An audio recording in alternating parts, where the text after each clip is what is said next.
Алтай, он как сказочный уголок. Его проехать, пролететь очень быстро можно. Раз завернул за угол, и уже его нет. Кто-то говорит, что здесь чакры планеты. Кого-то тянет красота, кого-то экстрим. Кто-то хочет убежать от себя.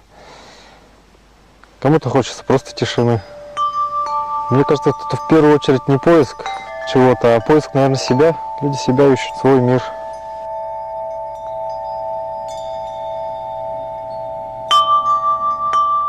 Ну, это Тяих называется. То есть Тяих. Там мои духи где сидят.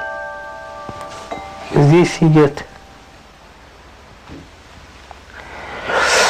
Вот этот инструмент, это, чтоб я не забывал свои страдания, специально так сделан. Без струн. Без струн.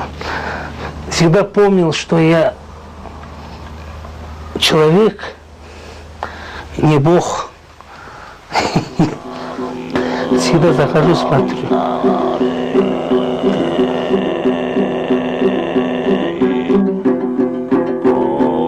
Когда-то на Алтае не было зимы, было вечное лето. Но потом появилось злобное существо Тельбеген, семиголовый дракон. И он начал поедать все живое на земле, всех людей, скот. На землю спустилась луна и забрала Тельбегена. Но на Алтае появился снег. Реки промерзли, деревья промерзли, воздух промерз. Так появилась зима. Но зато луна избавила народ, человечество от злобного существа Тельбегена, который до сих пор живет на Луне и ведет свою борьбу за свое освобождение. Вот когда Луна идет на убыль, считается, что тогда Тельбеген побеждает. Помаленьку съедает Луну. Каждый день, понемножечку.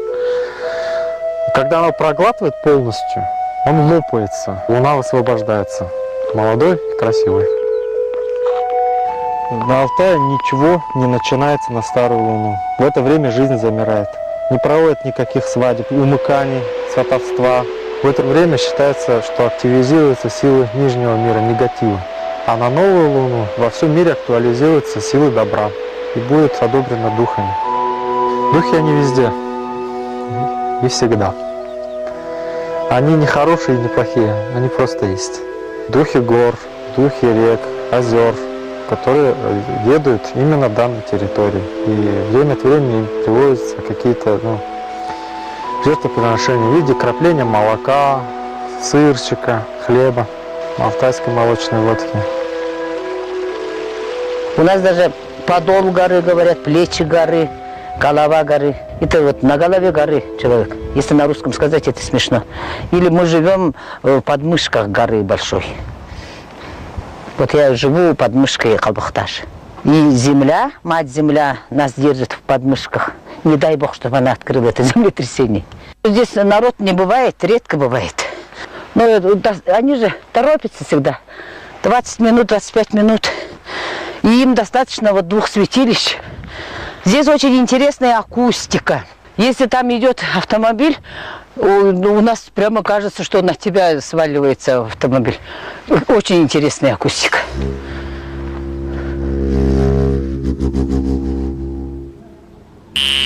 Его и ученые называют, и археологи. Алтарь Калбахташ. Это аномальное место, сакральное место. Это древнейшее святилище. Здесь петроглиф насчитывает глубину до 9 тысячелетий. Народы, которые здесь жили, они поклонялись Солнцу и Луне, они небесам поклонялись. Но они, между тем, прекрасно знали и астрономию. Здесь более 5000 петроглифов. Но мне кажется, что я их обнаружила. Многое под лишайником. А может быть, это даже хорошо, что под лишайником, потому что было время, что здесь буквально откалывали люди по неразумению, возможно, что продать. Это равно как икона, скажем. И вот потому мы теперь оказались здесь, и мы и охраняем, и здесь теперь живем с дедом. В каждом районе по всей республике священные места.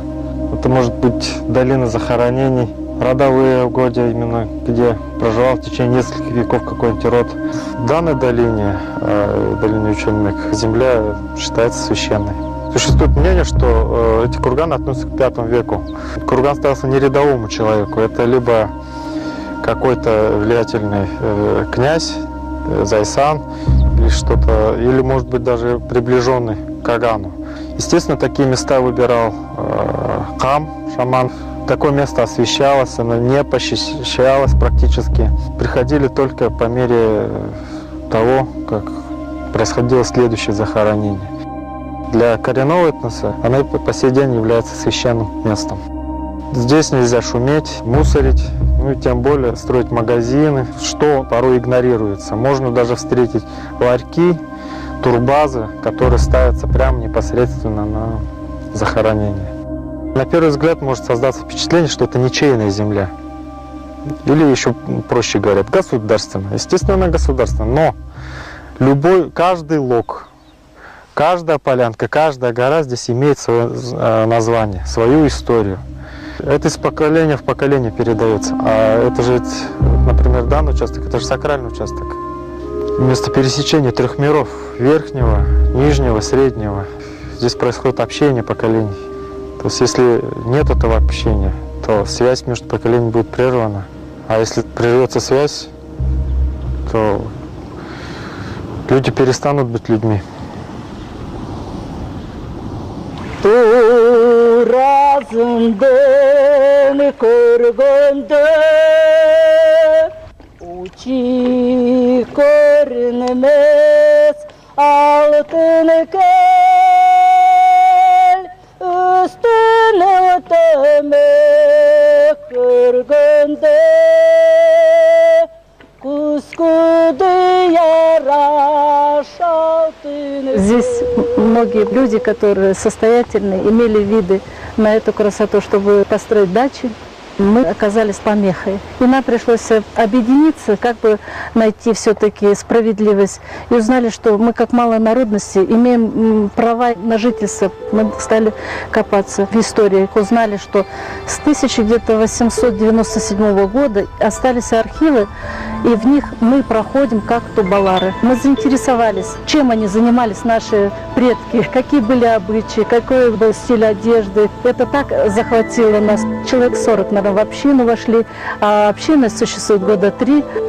Нас не так много осталось, но остались те, кто действительно знает, что надо возрождаться, учить своих детей нашему языку. Если мы даже что-то еще знаем и можем, то надо возрождаться, потому что все-таки наши предки на этой прекрасной земле жили. Я не знала. Папа что-то говорил, но на этом значении ребенку, что можно было объяснить, что он тубалар. Когда все на нас говорили, алтайцы, алтайцы, а на Руси китайцы. Я знаю, что я тубаларец, но это надо доказать.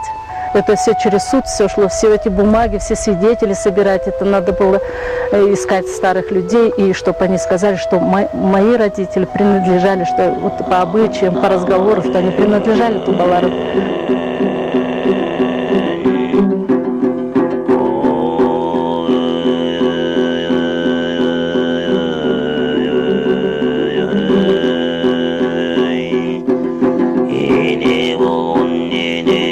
Я должен был с 7 лет петь, а в то время, советское время было, недавно. Конец Советского Союза почти что. И потом это чисто случайно по радио услышал Алексея Григорьевича Калкина. Ну, великий наш Хайчи. Хайчи, он, как бы сказать, он посланник 3 миров. Верхнего, среднего и подземного. Он как бы имеет этот, как сказать, внутренний театр создает. Вокруг народ это, его слушает, и как в театре внутреннее зрение у людей открывается. А они там вместе с богатырями плачут, страдают, их переживания. И народ тоже вместе, слушая, тоже в такие переживания-то. Много, так сказать, эпосов.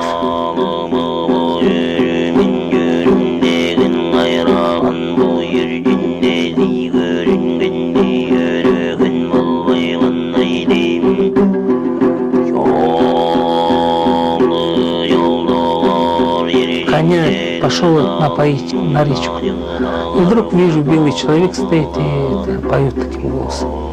Ну, потом ночью приступ был большой, но температура большая была.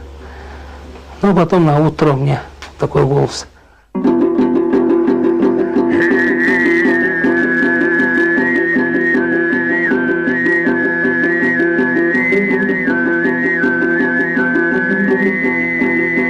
Сейчас в данный момент редко, когда выхожу на сцене, сказание должна от начала до конца питься. Там все поминутно. Там не сможешь до конца сказать, тебя Дух придет и накажет. И самое главное, чтобы те слушатели, которые слушают, ты их должен из транса тоже вовремя вытащить. А так не получается, что народу много занято. И чтобы вовремя вытащить, а то некоторые улетают вообще далеко-далеко. Потом их приходится ловить, поэтому наказывают. Во время исполнения у духа инструменты спрашивает. Деда, может, забывает, но духи подскажут. Большие такие эпические произведения, они предназначены, чтобы дома или где-нибудь в лесу, в тайге. Вечерами что делать? То ли на звезды смотреть.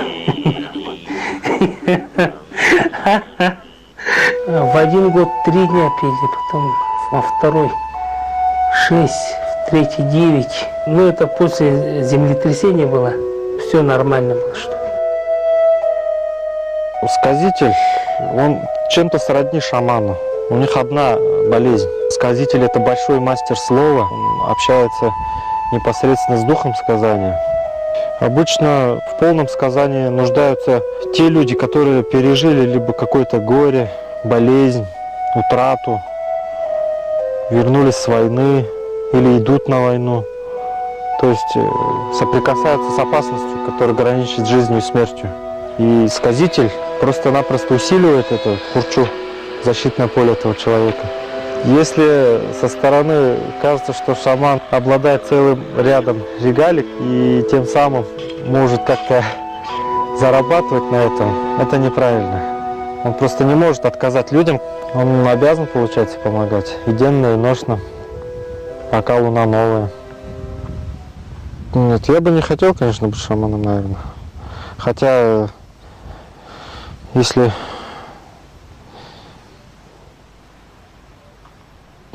небо так захочет, конечно, любой может стать шаманом, который есть в роду шамана. Все утверждают, что дорога на Китай шла здесь. Вот река, она как магнитная лента. На закате, это безлуние, река передает звуки. Кажется, погонщики, как будто здесь была какая-то переправа, здесь шли караваны. Это в дикую Европу везли пряности, шелка, китайские драгоценности. Это все ритуальные. И вот эти вот знаки, их называют звездными быками. Скорее всего, это не расшифровано. Это текст, это послание нам. И вот здесь вот, вот он бык с поводырем. Звездные быки их называют. Вот тут. У них рога, как олени. Наверное, в ритуальных действиях на быков одевали оленьи рога. Потому что олень это дух Алтая олицетворяет. Марал. Алтан Алтай румюстü, Алтайдың езі аңды. Хранящий дух Алтая 66-рогий олень. И вот одна фраза, да, и от того понятно, что здесь более 2000 моралов. Это дух Алтая.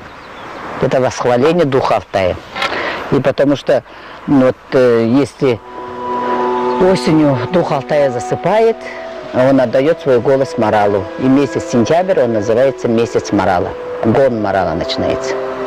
И такие трубные звуки, они пронизывают гору Алтая. Кто в горах был, это слышал, это вообще божественные звуки, конечно. А потом зима, и дух Алтая засыпает. Только мужчины могут восхвалять горы и небеса, а женщины уже зимой молчат, потому что реки закованы. Женщины нас благословляют реки воды Алтая. Это вот скоро, через месяц, когда все позеленеет, будет молебен зеленой листвы. Тахылғалы кинене, тарақпашты майыны, тахылталы жүрін бер, тақы піске жажын бер, қайрғы машпосын майыны. Это вот матери молитва. Майыны – это бесконечность, а ене – это мать. Это мать бесконечности. И это божество, которое живет на седьмых небесах, и она благословляет все на земле, все, что имеет семечко, от цветочка до человечка. Здесь до 40 ее изображений. Не все открыто у нас, и так и считается, что Алтай закрыл свои сокровища. Что-то открывается, что-то закрыто по сей день, даже для нас. Говорят, еще рано открывать. И многие царские курганы вообще на территории России открыты. Но я не хочу сказать, что они разграблены. Все, что там было, это в музеях страны. Но, может быть, можно было бы меньше копать.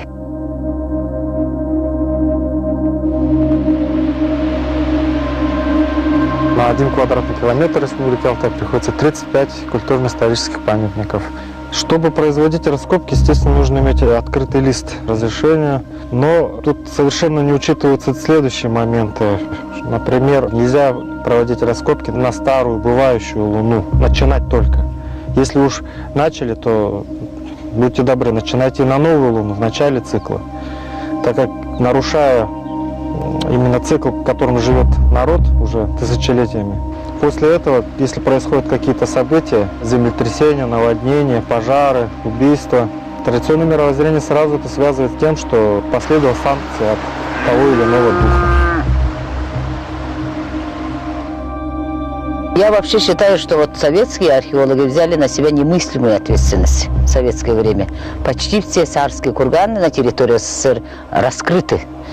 5 курганов царских в Лагане. Все 5 раскрыты. Все чудские могилы, так называемые гуно-сарматские могильники, все раскрыты. Туехтинские, Божадарские, все. У нас может быть 1 или 2 кургана целых. А это нарушение. Когда-то люди это закрывали, они знали, что делали. Они знали, куда душа отправится, куда тело уйдет. Они закрывали равно, как и египетские пирамиды. Они закрывали там и ядовитые вещества. Это вирусы, если хотите, разных заболеваний они закрывали. Когда открывали, это все выходило. Я об этом говорила. Именно так случилось в 1941 году, 22 июня, открыта могила Тамерлана. Открывшись ее могилу, выпустит духа войны. А Тамерлан – это воитель. Он строил меньше, чем разрушал. Он сметал все. Долина покоя, Укок, это на границе Китая. Сейчас, возможно, по ней пройдет и газопровод. Там множество захоронений. И там есть даже долина, урочище, где висят бубны. Там хоронили шаманов. И фильм сняли, и это все показали почти повсеместно. Это кто желал, мог увидеть. Это были публичные такие показы. Это уже просто переполнилась чаша терпения. Землетрясение на Алтае – это очень большая редкость. Ни старожилы, ни население просто не помнит, что было когда-то такое землетрясение такой силы, которое достигало 8-9 баллов, произошедшее еще в 2003 году в селении Бельтель Кушагачского района. Просто-напросто село было стерто с лица земли. Дороги, инфраструктура. А до этого были произведены довольно крупные раскопки алтайской принцессы, так называемой, принцессы Укока. После того, как раскопали и увезли данную мумию, происходит такое вот крупное землетрясение. Естественно, население связалось с тем, что это санкция за нарушение покоя духа принцессы. За все природа мстит. Это и землетрясение, это и высыхание рек, и аржанов, и источников. Это просто даже вот социальное нарушение в обществе, скажем так. Мы не хозяева этой земли. Мы ничего не можем сделать. Человек не царь природы. И у нас мировоззрение-то так. Мы лучшая часть природы, но не царь. Земля, она вечная. Мы из праха вышли, в прах уйдем. Земля выше и старше нас, и мудрее, и умнее нас. Но есть еще такая тонкая структура, как мировоззрение народа или как духовность народа. И по всему это наносятся точечные, такие попадательные снайперские такие удары, скажем так. И когда раскопали принцессу и вывезли, даже, возможно, так говорят, что она знала, что ее повезут. Но это где-то уже на крыльях мифов и легенд этого же народа говорят, но вы не переживайте, у нее там на руке написано, что ее будут возить. Идут такие дискуссии, что ее надо вернуть, захоронить. Сможем ли мы все в точности так исполнить? И что это такое перезахоронение, скажем, да?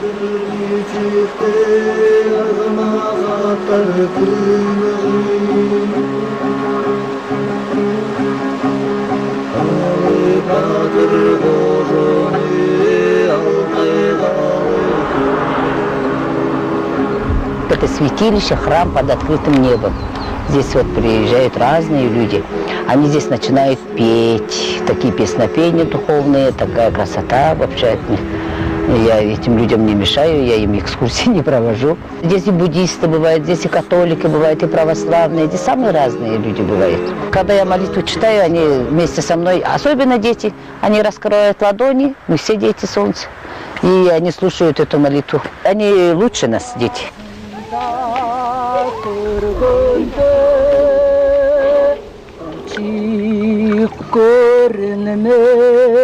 Алтын көл үстіне төме көргенде.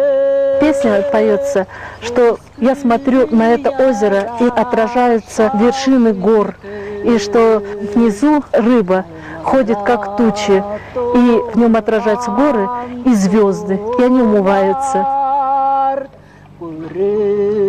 Турган шибиди түбіндегі овалықтар тәңірінің болуды.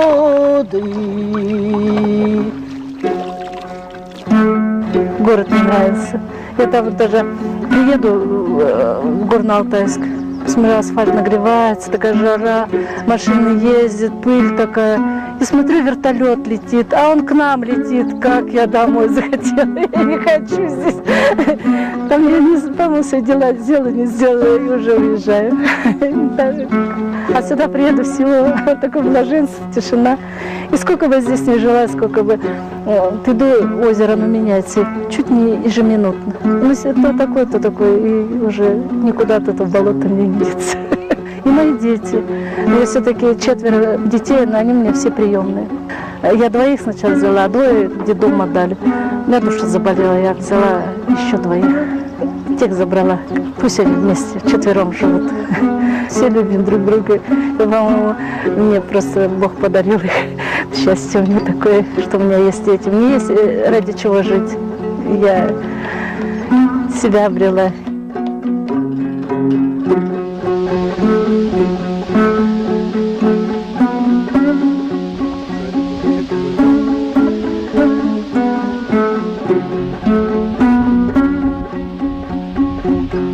По своей специальности я человек искусства. Я режиссер.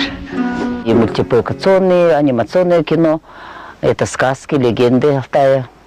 Документальное кино. Это фольклор. Приходилось ездить от Калининграда до Владивостока. Работа такая была. Я в драмтеатре работала 26 лет. Медею поставила, почему-то древнегреческую, в смысле постановочного опыта. Публичная профессия. Где-то, наверное, по жизни захотелось быть немножко и отшельницей некоторым образом. Что-то обдумать, но и, может, что-нибудь еще успеть сделать.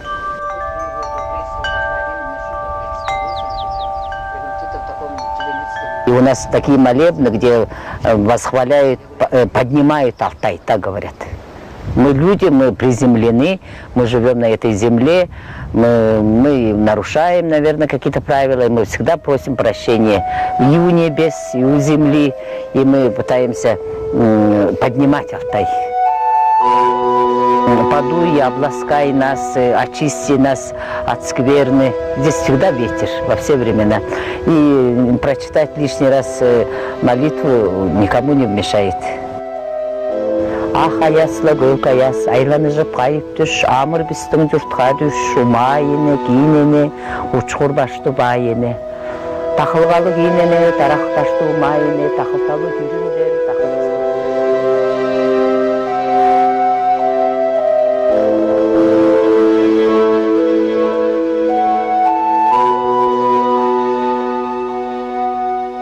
Ах, Тюрханға оранған ат бұлытқа жашынған ақталайды сен жөндің, ақталайды сен ағыстың, қайрақон баш болсын.